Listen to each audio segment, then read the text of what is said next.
All right, guys. The attendance was 17,783, sold out. The gate was 7.5 million, the biggest gate in the arena's history. We now hold number 1, number 2, number 5, and number 6 highest gates here at the arena. We broke the record, which was our record, from the last time we were here.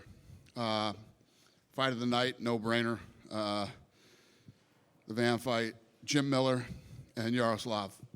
They all won the bonuses. Dana, first of all, well, King Green is going to be very mad at you that he didn't get a bonus. He was shouting at you. Who? Bobby Green. Yeah. He's going to be very mad. Well, we talked about it, when you looked at the opponents and who they fought. But Bobby Green is going to get his own, he's been wanting his own shorts, so he's getting them. We're making sure he gets his own shorts. Okay, cool. Let's look at that main event. A back and forth main event, very interesting. Lots of tactical decisions by both men. How did you? And just for the record, Bobby's not wrong. I mean, Bobby fights anybody, anytime. Stevens was 4 pounds over. He didn't give a shit. He still fought, and all the credit in the world to Bobby Green. Okay, we'll look at that main event. How did you view the main event? What did you think of both men's performances, and how did you score the main event? King Green. Sorry. So I scored the main event. I had it 2-2 going into the last round. Okay. I thought Strickland won the last round. Okay. Were you surprised that Khamzat stayed on the feet for so long portions of the fight? No. What was interesting is, when I first started, the first 2 times I saw him fight on Fight Island, he used to talk about his stand-up in his team all the time. And I was saying we haven't seen him stand up and really go toe-to-toe with somebody in a while. But I think, I think he had a rough weight cut. And is that what you attribute? In the second round, right, he went for a couple of takedowns and looked like he just sort of collapsed on himself. Is that what you attribute that to, maybe the weight cut? And were you impressed with the fact he was able to get himself back into the fight after looking so gassed? Yeah, listen, he's a tough guy. He's a fucking savage. So I would expect him not to roll over and quit. Sean Strickland now has wins over Khamzat Chimaev and Israel Adesanya at middleweight, and I think it's kind of wild, right? You look at his style, he's got a quirky style, but he has wins over some of the best in this division's history. Where do you view Sean Strickland at in that division, and how impressed are you that he's been able to beat guys like Khamzat? Yeah, I mean, you're asking me that because it's incredible. He looks great. He's got an awkward style. He's tough to fight, and another durable, tough guy that has no quitting him. How did you score the Alexander Volkov-Waldo Costa fight earlier? Yeah, I actually thought that Waldo won the fight, but I talked to Sean and Mick. They both thought it was scored the right way. The first round was, close. A couple outside about the White House press conference we enjoyed the other day. When Josh Hockett is screaming at Alex Pereira and Ilia Topuria, and then Alex Pereira stands up, what exactly goes through your mind? I don't want any of these guys getting hurt over stupid shit that means nothing with guys that are never going to fight each other. You know what I mean? It's not like Ilia Topuria and Hockett are going to end up fighting. So it was just, I think that whole thing is goofy anyway. But, the guy went out and performed. Unranked guy went in and beat the number 5 guy in the world. So. You've obviously done a lot of media for the White House this week, and we've had press conferences and stuff. How excited are you for that card, and how much are you feeling the buzz now that you've been out and done the media and we started talking about it?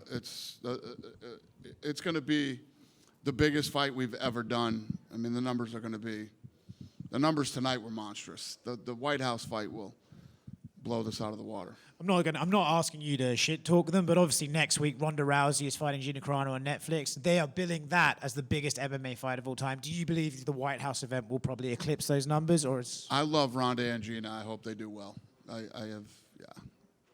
Dan, right here. Yep. What did you make of? I know you gave fight of the night, but just Joshua Van's performance overall seems kind of like a promoter's dream. Like young fighter, has wicked fights, just seems to want to fight all the time. Just kind of what do you make of his kind of emergence as this? Yeah, and the fact that after the first fight, I mean, when you win the belt because the guy breaks his elbow,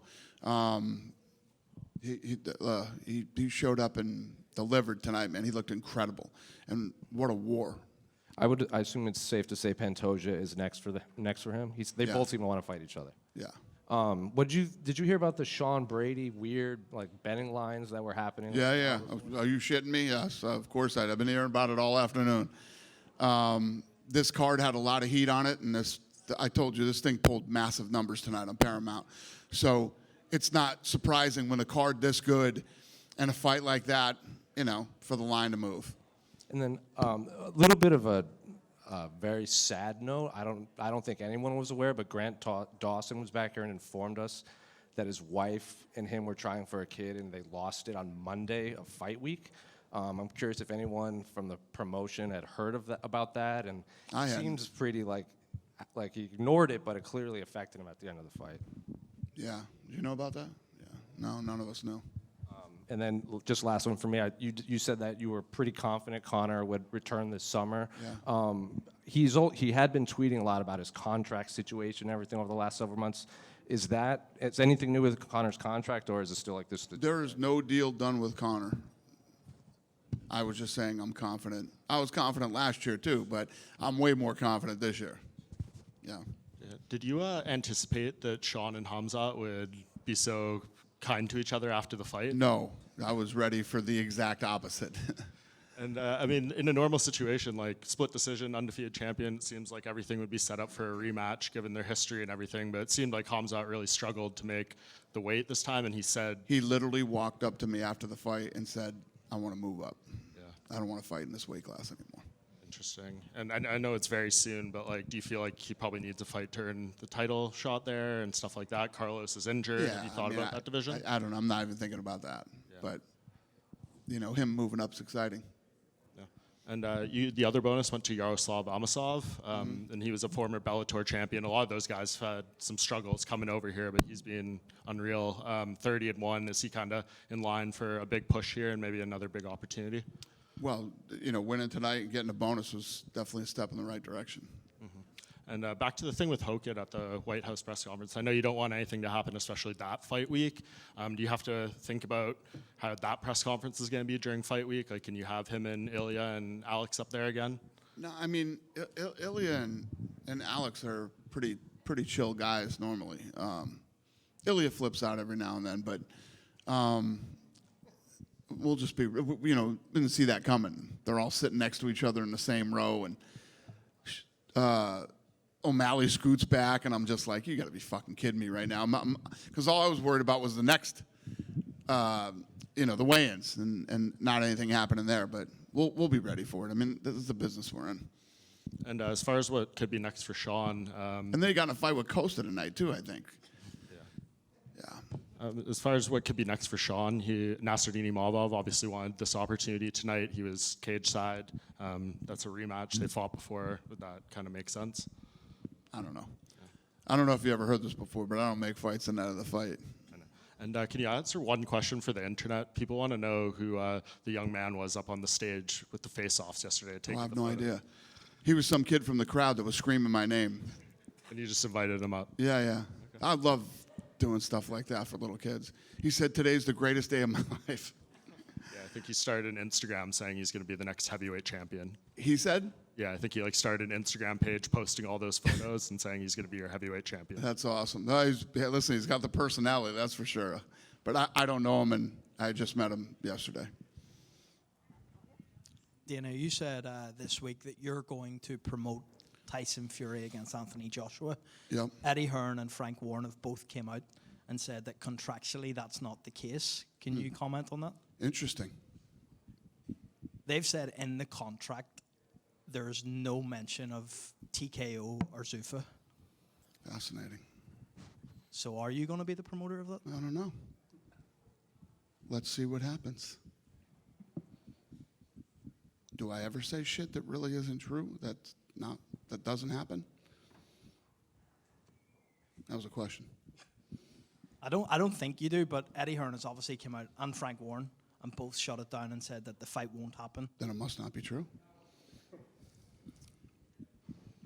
Another one from me, just Ryan Garcia against Conor Ben's being spoke about. Who?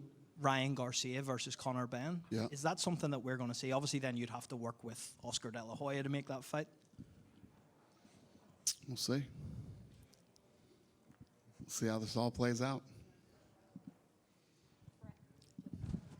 Hey, Dana. Yeah. You mentioned that you had a brief back and forth with Khamzat where he said he wants to move up. Did you guys say anything else? Can you tell us anything about the interaction between you and him after the fight? No, that was it. He just said, I don't want to fight at this weight again. I want to move up. Yeah. What's your reaction to that? I mean, the guy did fight at welterweight and then having a hard time making it at middleweight. Are you like, do you think that he applied himself, or you think he just naturally you like that idea of him moving up? Good question. Yeah, I don't know. He ever since Fight Island, he's gone on a run. He's undefeated, won the world title, did everything that he said he would do. But with the level of success and lifestyle, makes it tough. And I guess maybe that's an answer to this next question, but you obviously were drawn to him so much. That's part of what set him on this path, and then everyone knows the health issues and inactivity. Do you feel like he has lived up to what you first saw at Fight Island? Obviously, he's been a champion. When you see somebody fight for the first time and you're like, wow, this guy's special, and they become a world champion in the UFC, yeah, I would say so. So yeah, you're satisfied with what he's done. Not that he's done, but you would say that he reached his potential so far here. 100%. Yeah. And the last question I have is about the White House, and that you mentioned when you're talking about success and the numbers and everything. How do you even project? How do you even try to gauge something like this? Are you able to say that we have a prediction on this? Yeah, it's no different than how we knew how we would do on pay-per-views. We knew tonight was going to be a big night on Paramount Plus. And it was massive, and the White House fight will blow this out of the water. And you're able to do that just with like press. What the fuck is going on in there? What's that? It's just such a unique thing that I was just curious if. What's unique? Well, the White House itself. Oh, how do you estimate and predict something like this of a one-on-one? But you feel like just projections and numbers, This just like is yours. the biggest event we've ever done by far. As far as the amount of people that will watch this show. Not even close. The biggest. Dan, over here. Yeah. You're talking about like you like to do things for kids and that kind of thing. I saw you just like a couple hours ago, 1 hour or two ago, you plucked a little boy out of the crowd and let him out there. What was the story behind that? How'd this kind of come about? I just met him too. You just kind of saw this kid and you're like, you want to come? Yeah. I said, you have a phone? He said, yeah. So I brought him with me. I mean, when you're kids that's the easy shit. It's easy to do. And, you can get those type of experiences at the UFC as a kid. I love doing that for kids. Sure. And speaking of kids, obviously you had Jim Miller goes out, picks up a big win in his home state.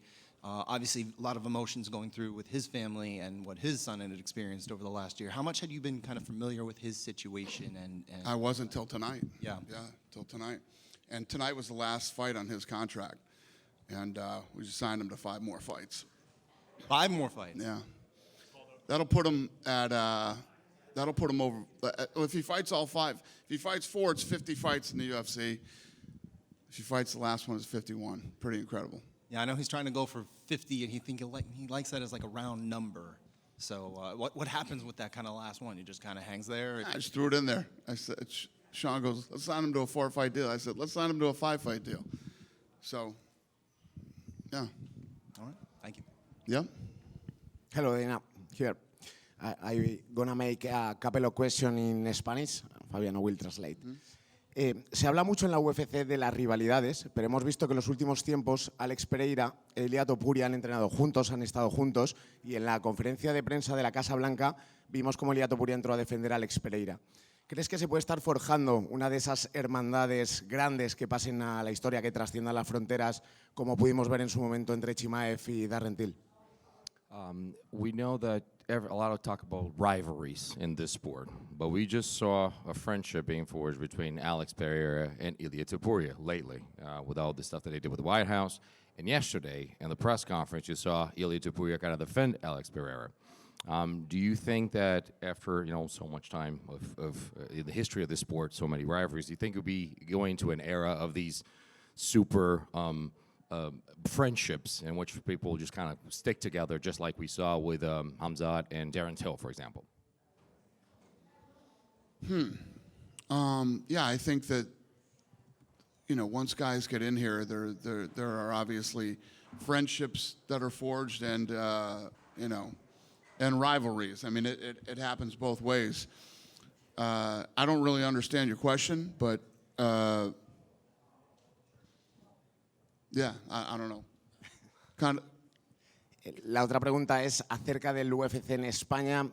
Hoy peleaba Joel Álvarez, no ha tenido su mejor noche, pero es un talento especial. Tenemos a Ilia Topuria, que es doble campeón de la UFC, y otros talentos también firmados por la UFC. ¿Podrías darnos una fecha exacta o aproximada al menos de cuándo podrá llegar la UFC a España? No sé si en 2027. And much has been talked about UFC in Spain. Obviously, Joel Alvarez didn't have one of his best nights, but we have Ilia Topuria, a double champion, and there's a lot of new Spanish from Spain talent in the UFC. Can you comment on a possible date, something that has been in the works, possibly next year, when UFC Spain could happen? Yeah, we literally have no dates set for Spain, but I want to go, and if you're going to go, you go with a guy like Ilia. So the answer is yes, we want to. No, we have nothing planned yet. And last for me, hemos visto cómo Arman Sarukian hablaba contigo después del combate estelar dentro del octágono, y ahora también va a ser el peleador backup, el peleador de refuerzo por si se lesiona Ilia Topuria o Justin Gaethje. Quería saber si Arman Sarukian ya ha adoptado esa posición de contendiente oficial después de todos los incidentes, ¿no?, que todos conocemos que tuvo en el pasado. We saw Arman Sarukian speak to you before the main event directly, and we know that he's going to be the backup for Ilia Topuria and Justin Gaethje. He's basically considered to be a contender given everything that happened in the past. Is that where he sits right now as the official contender? Yeah, I mean, he was always a contender. I mean, he was supposed to fight for the title. Yes, he's a contender. Okay, thank you. Okay. Just right, yes, sir. Buddy the Buddy and BSD are teasing a fight for International Fight Week. Can you give us confirmation? Because it can be a huge fight for European fans. Did we announce that? No, they are teasing it. Like BSD said that he are waiting for the signature of Paddy. So everybody waits for officialization in France. Well, if we didn't announce it, then then it's either not done or it's not happening. Thanks. All right. Dana, Yeah. coming up on 10-year anniversary of 205 at MSG, you've had fights at Barclays Center, at UBS in the area, but Prudential Center here in Newark, New Jersey appears to have emerged as the secondary venue you guys do in the area. How has that happened, and how has the UFC's history here, going back nearly 20 years, influenced your desire to want to be at Prudential Center? Yeah, no, the Prew's been great to us, and we sold out and broke the record last week in Perth. Then we came back in here and broke our record again at the Prew, and we will be back to MSG. And yes, MSG and Newark are the two spots that I'm going to keep hitting out here, in this area. I hope I answered your question. Just out of curiosity, how has the history going back to 2007, how has that influenced your desire to be here as opposed to other places?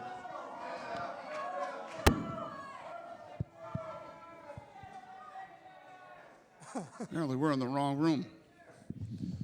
The history here is number 1, number 2, number 5, and number 6. Highest gate here.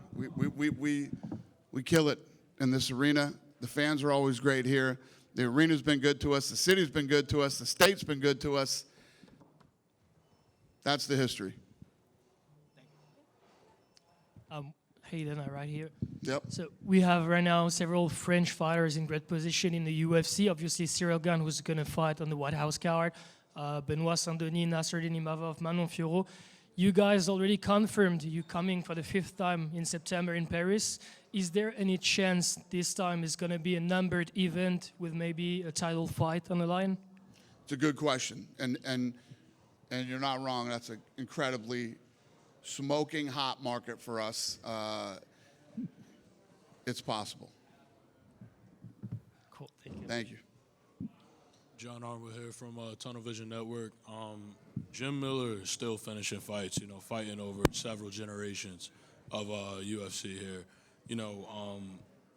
Is he having one of the most underrated careers in the UFC? history. Yeah, I don't know if it's underrated. I don't know if it's underrated. I don't know what you call it. I mean, the guy's special. At his age, it's still. I think he was a 3-1 dog tonight, and he wins in the first round by submission.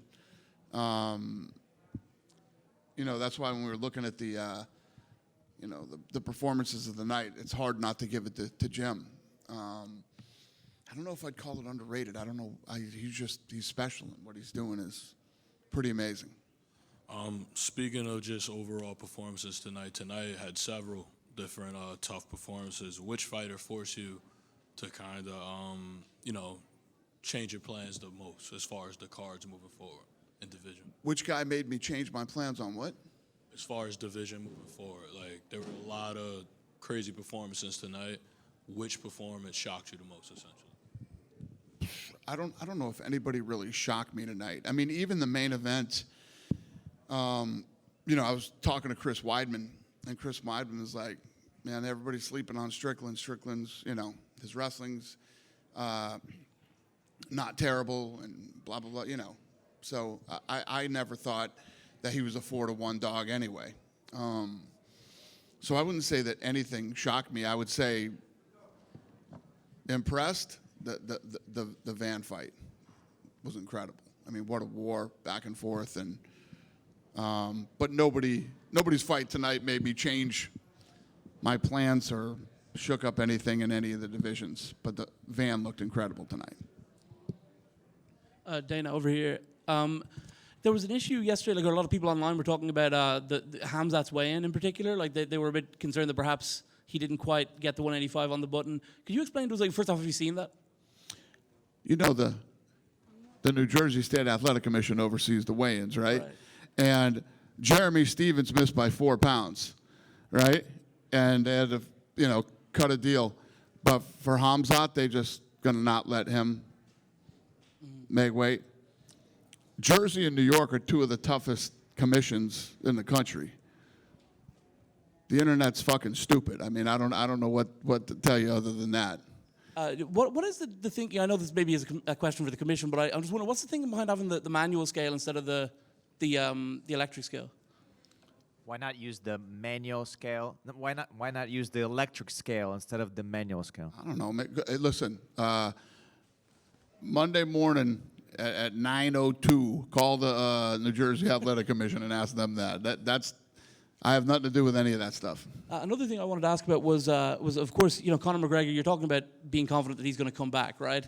And I know that with the new Paramount deal, the structure of things does change. He's talked about how his contract was super heavily based on pay-per-view. Who's this? McGregor. Oh, McGregor. So he's one of these guys who could do 1 million pay-per-views fighting nobody, and then he's done 2+ 4 million against Floyd. How do you structure a deal with someone like that under this new Paramount? Because it's completely different to any other UFC fighter. There's a formula to it. McGregor's going to do just fine. What's the formula? Huh? What's the formula? Oh, based on if you take the average of his pay-per-view buys and what they do, there's an equation for that you can. I mean, we've done it with a lot more guys than just McGregor. Right, but I guess the concern would be that, like, Jones isn't fighting, and that seems to be financial. Rousey is going and fighting somewhere else, and then Conor, we're still waiting on the deal on that one. It seems like the people who were like going to be making huge money on pay-per-view back when that was the thing, it seems like the deals aren't necessarily getting done so far. Yeah, don't believe everything you hear. Another one was most of the stuff is bullshit about all the numbers and things like that. Another economic kind of question was to do with this Conor Benn thing, right? So he signs for Zuffa on the one-fight deal, and it's 15, or the word is 8 figures. That's what people say, right? So he does this one fight against Regis Prograis on an undercard. Does that mean that like what are the economics of, like, when he fights Ryan Garcia? That's a considerably bigger fight. Does he get another 20 million for that one? And like, how does the sort of the structure work for his multiple fight deal after that?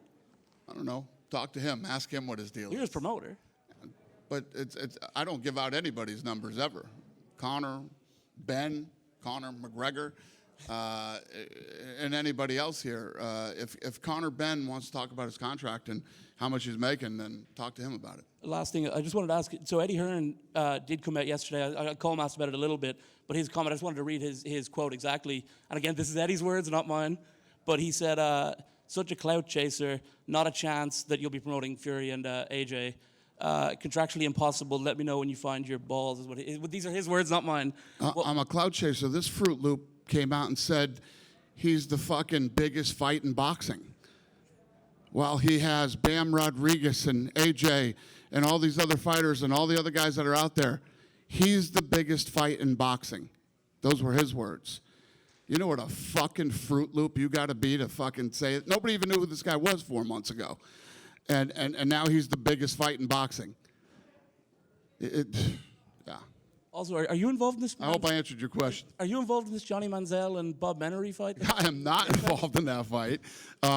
They're doing it at the Apex, though. They rented out the Apex for that fight. How will you and Oscar go, or Oscar De La Hoya on stage at the press conference go if you have to work together? How did what? How will you and Oscar De La Hoya work together? Like, how will it go on stage? If you have to stand on the stage with him at the dais? That'll be a bit weird, right? Who does he got that we'd have to Garcia. work with? Yeah. We'll see. There are a lot of rumors floating around in the boxing world. Like I said, at the end of this year, look at the body of work that we do and look at how this all plays out, and then maybe you guys will stop asking me all these questions. Thank you very much. All right. Hey Dana, Travis Hayden of WFUV Sports, Fordham University. With all the chaos and it's fight week, it might have been tough to realize, but today is the 6-year anniversary of UFC 249, another chaotic fight week for you and putting it on during the first show during the pandemic. What lessons did you learn in putting on that show that you're still applying to the business today? What, the pandemic? The UFC 249 show, the one in Jacksonville. Today was the 6-year anniversary. Yeah. The pandemic taught me that nothing is impossible. We can do anything. All right, that is awesome to hear. And so far we could see that. We've seen it with the Sphere and the White House. Another thing that happened in the pandemic was this huge boom in the flyweight division between Figueiredo and Moreno. And since then, it has evolved so much since then, where those guys have moved up, and now you have guys like Van and Taira. And Van is looking to be one of probably the biggest star in flyweight in recent history. And I just want you to speak about the growth of the flyweight division a little bit. Yeah, I think that, when we go into matchmaking, we start looking at each division. The matchmaking team has done a fantastic job in working on some of the divisions that, we felt were weak, or trying to figure out how to make some of them more exciting, how to inject more talent into these weight classes. And they've done a fantastic job. All right, thank you very much. Thanks. Dana over here. There is a lot of expectation on the main events for the UFC 329 and UFC 330. Is there a specific date to make the announcements for that? A lot of expectation for UFC 329 and UFC 330. Is there any announcement you can make about those two cards? No, ma'am. If we did, we would have made them. Thank you. We done? Mr. White, yes. I'm a reporter from Tokyo Broadcasting System. Although Tatsuro Taira lost the fight, could you share your thoughts on the possibility of the UFC holding events in Japan in the near future? Any possibility of UFC holding events in Japan, because we had such an incredible fight with a Japanese fighter headline? Well, if tonight went differently, it would have absolutely positively happened. I'm excited to have an event in Japan again. I know the staff is too. But had he won the title tonight, we would definitely be looking at a fight in Japan. Thank you so much. Thank you. Thanks, guys. Good night.